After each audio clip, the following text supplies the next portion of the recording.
அஸ்வின்ஸ் இனிப்பு காரம் பேக்கரி மற்றும் சைவ உணவகம்.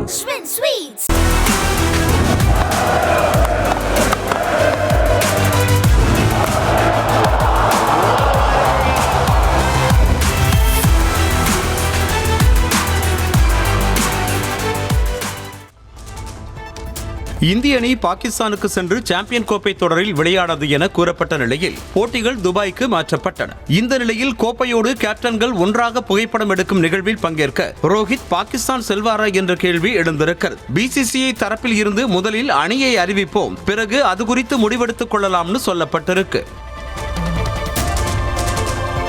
இந்திய கிரிக்கெட் வீரர் விராட் கோலிக்கும் இந்திய மகளிர் அணி கேப்டன் ஸ்மிருதி மந்தனாவிற்கும் சாதனைகளாக பல ஒற்றுமைகள் உள்ள நிலையில் தற்போது இருவரும் இந்திய அணிக்காக குறைந்த பந்துகளில் சதமடித்த சாதனையை வைத்துள்ளனர். கோலி 52 பந்துகளிலும் மந்தனா 70 பந்துகளிலும் சதமடித்ததே ஆண்கள் மற்றும் மகளிர் அணியின் அதிவேக சதமாக உள்ளது. இது மட்டுமின்றி இருவரின் ஜெர்சி எண்ணும் 18ஆக உள்ள நிலையில் இருவரும் IPL மற்றும் WPL தொடர்களில் RCB அணியை வழிநடத்துகின்றனர்.